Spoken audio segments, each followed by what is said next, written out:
better daily, where we work hard in our minds, bodies, and our spirits to become 1% better every single day. Download the app and join our Betterment family at betterdaily.life to catch the video version of these podcasts. Here's your host and my dad, Alex Van Houten.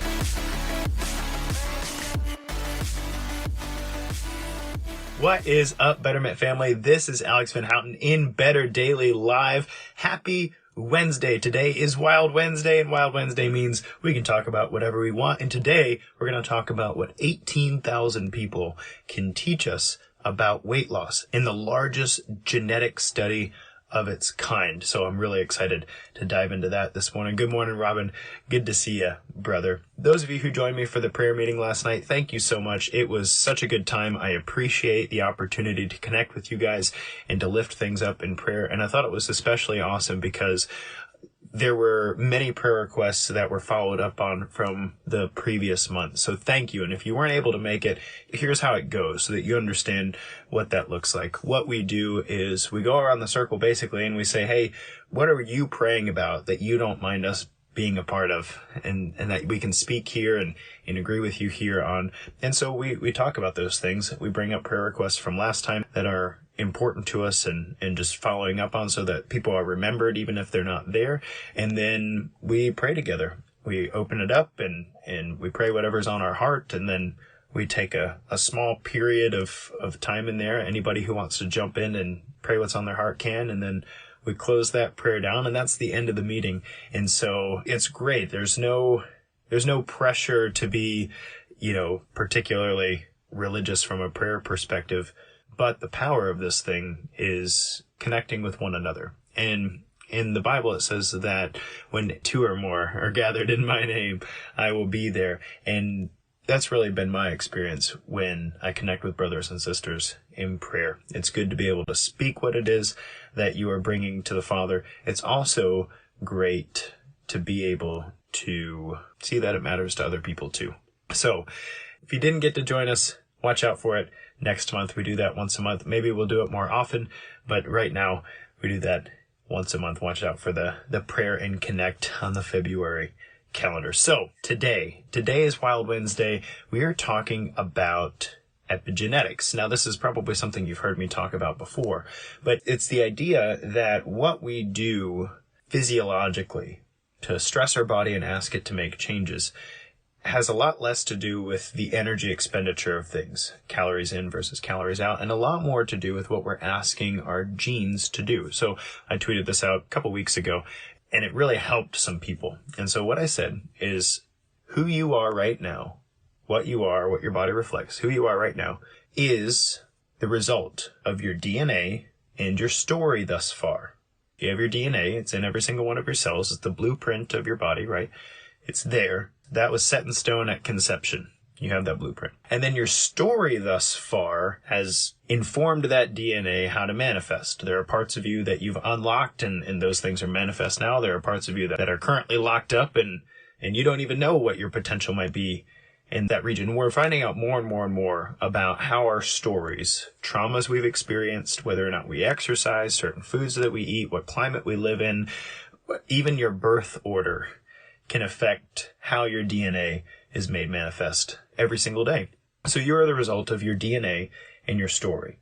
You can't change your DNA, but you might be able to change your story. And that is powerful. And that's what the study actually showed. So there's this huge Taiwanese study, and that's the episode I'm linking you to here. I actually do a full deep dive of what the study was, what they studied and whatnot. And I'm just going to give you the quick highlight version because I don't want to ruin it for you. But this study looked at 18,000 individuals who had markers for obesity, meaning that they had the DNA that would code for being obese. And the question was, is there anything in this person's story that changes the way these genes are manifested? And I think the answer to that will blow you away. I know it blew me away when this came out. The study first came out in 2018, and I was so mad that it didn't get more press because, man, the takeaways from this study are just, they're phenomenal. They're phenomenal. The idea that somebody could be born with the genes that would make them obese, that would make it easier for their body to accumulate fat, right? But that there are things that you can do in your life where you're not obese. Your genes say you could be, but you're not. And the question is, why not? And I'll give you a hint. It wasn't that these people were particularly religious about counting their calories and changing their nutrition. In fact, this study looked specifically at exercise. And the question was, are there certain types of exercise that buffer obesity genes? There is, and I think you'll be surprised at what it has to say about that. So I'm really looking forward to presenting this study to you. I call it the Great Obesity Gene Study, but it's groundbreaking. And I hate that it's not screamed from the rooftops. So I'll scream it from the Better Daily rooftops. And I hope that'll be good enough for you guys. So Wild Wednesday, we're going to learn about epigenetics, and I'm really excited for you to get into that. I do want to say there was a guy I worked with who kind of brings this study to life. There's a guy I worked with about 2 years ago. And I remember when we first started working together, I asked my clients to describe their health and fitness heaven and hell for me. If we do everything right, if all the things you should be doing, if those came to fruition, what would be different about your life a year from now? And so he described that to me. And then I asked, what does hell look like? What's the worst case scenario you can imagine, right? And in his health and fitness hell, he said, I would hate to run all the time. I don't want to be a runner. I hate running. I would hate to run all the time and still not be losing the weight I want to lose. And I was like, hey, fair enough, man. In our consultation, I asked him, I said, hey, what if I asked you to jog twice a week? Not much, just a little. Just, walk for 5 minutes, jog for 2 minutes, walk for 5 minutes, jog for 2 minutes. What if I asked you to do that? And he goes, well, I'm not a runner, but I could be a guy who jogs sometimes. And I was like, okay, I like that. I can handle that. Fast forward 2 years. The guy's down 45 pounds, which is pretty awesome. And he texts me regularly. He's not actually my client anymore. I'm not coaching him. We achieved his results and he's doing a great job by himself. But he says, he'll text me and he'll show me his ribbons from the races that he's run. And I'll say things like, are you a runner yet? And he'll say, no, I'm just a guy who runs sometimes. But the dude runs more than I do now. So anyway, all that to say, you are the result right now. Who you see in the mirror are the result of your DNA and your story. We don't get to change our DNA, but we can change our story. And our story impacts how the blueprint of ourselves is expressed every single day. I'm really excited for this episode to help you in managing that really well. You're made of sterner stuff than you know, and it's been my experience that every single person I've ever worked with has untapped potential, untapped God-given potential, that if they stayed disciplined and consistent about it, they'd find out something cool about themselves they didn't already know. Guys, this has been Alex Van Houten in Better Daily Live. Thank you for joining me for Wild Wednesday. I'll see you tomorrow for Word Thursday. I've got a good word for you. Until then, it's just 1%. You got this.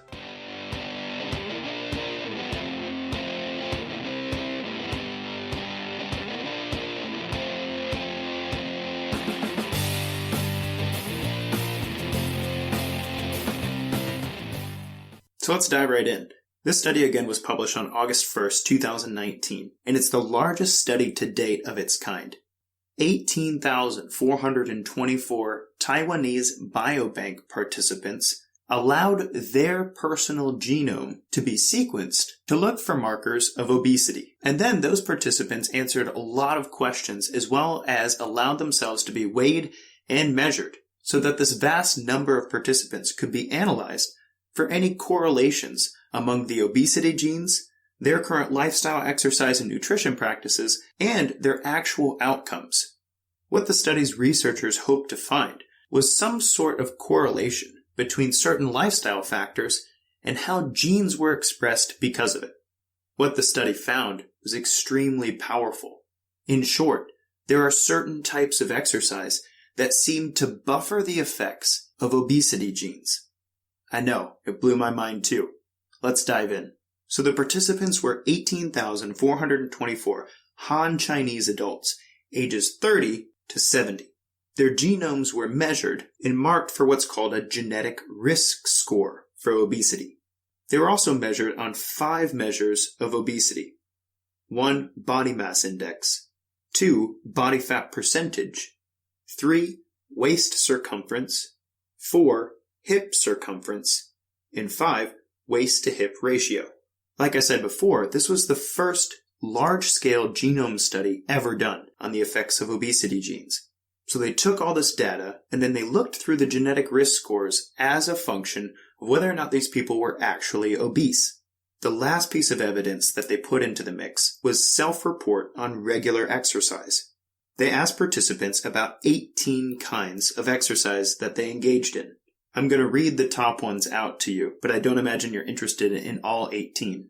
But it turns out that there are a couple that have mitigating effects on the obesity genes that others don't affect. So they had a no exercise category. They had walkers. They had faster-paced walkers called exercise walking. They had joggers, cyclers, mountain climbers, stretchers, international standard dancing, swimming, Tai Chi, and you gotta love Taiwan because they included Dance Dance Revolution, DDR. Yoga, Qigong, weight training, badminton, and tennis were also included in this study. So let's see what they found. It's pretty unanimous across the board that exercise of any sort is going to have mitigating effects on obesity risk factors measured genetically. That is, if you have the genes that increase your risk of being obese, then any sort of exercise is better than none. But very few studies have looked at all 5 of these measures of obesity rather than just body mass index, and no study has looked at the effects of different types of exercise on these 5 factors. So if you don't hear anything else from me today, here it goes. These are the exercises found to have the biggest effect on buffering obesity genes, meaning that if you engage in these types of exercise, despite having genetics that would predispose you to obesity, then it may have a profound effect on your ability to not be obese. Mountain climbing, walking, exercise walking, and international standard dancing all had positive effects on BMI. Also, if you had a yoga practice that was longer than 6 months or more, participants were also found to have mitigating effects on BMI. But the most powerful exercise modality to address body composition, to address BMI, to address waist to hip ratios was jogging. This study found that individuals who reported jogging on a regular basis, despite having a high risk for obesity because of their genetics, had better body compositions, lower BMI, lower waist circumference, and better waist to hip ratios. What I found crazy about this is that some of these effects might be explained by caloric expenditure.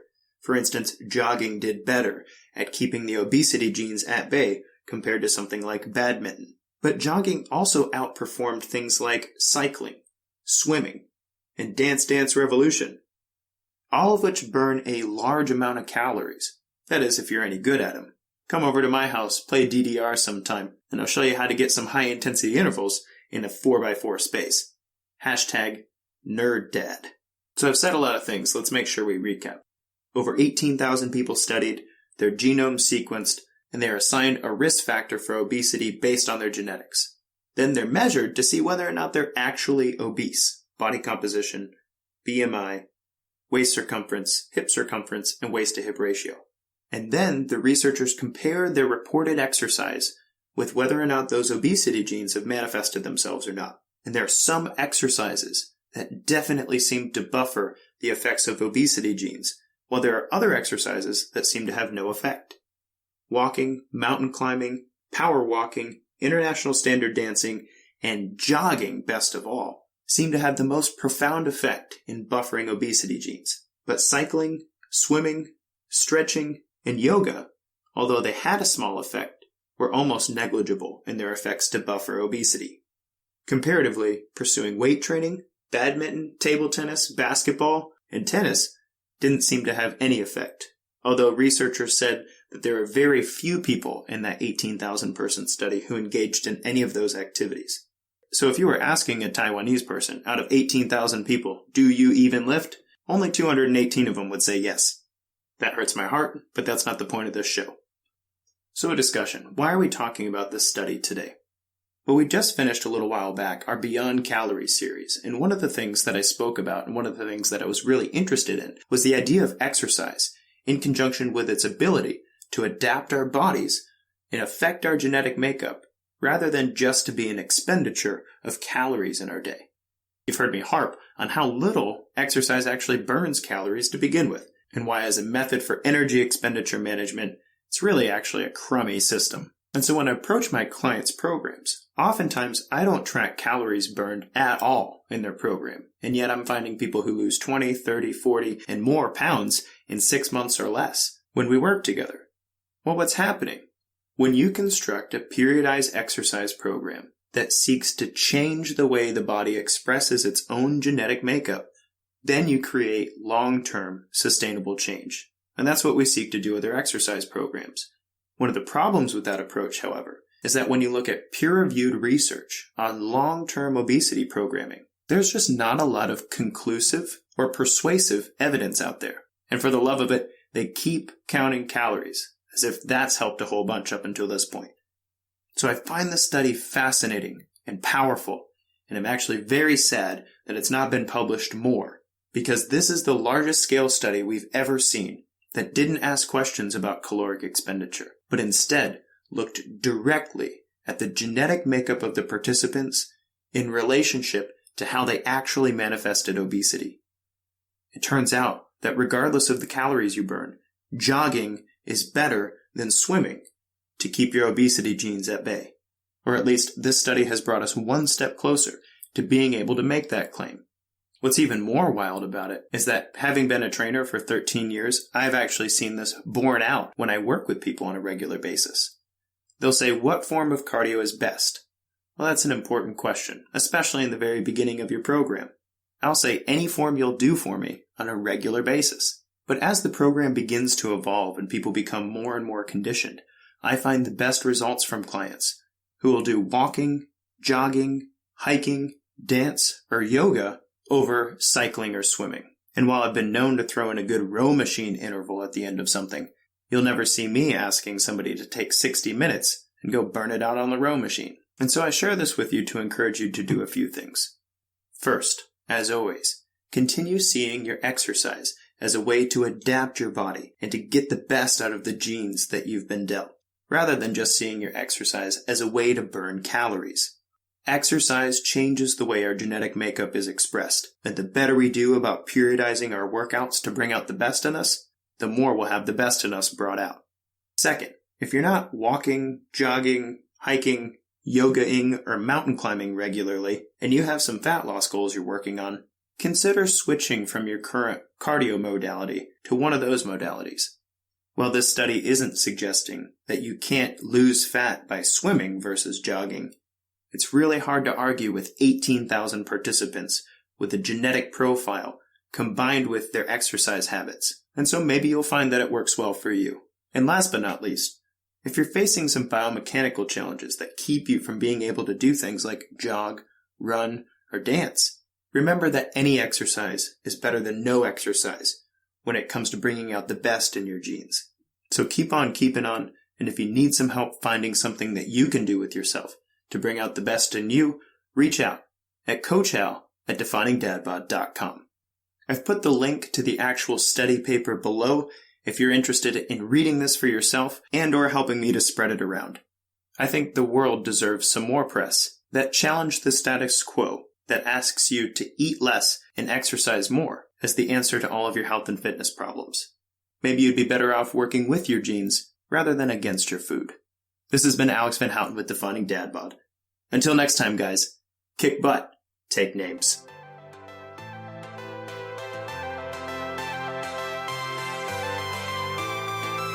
Thank you for joining us for 1% Better today. Don't forget to subscribe for the podcast. Leave us a raving review to tell others how Better Daily has helped you in your journey. If you want more Better Daily, download our app and join our Betterment family at betterdaily.live. Use code POD to get 25% off your subscription. That's POD, all caps, to save 25% on your subscription. We all have a cross to carry. It's lighter when we do it together.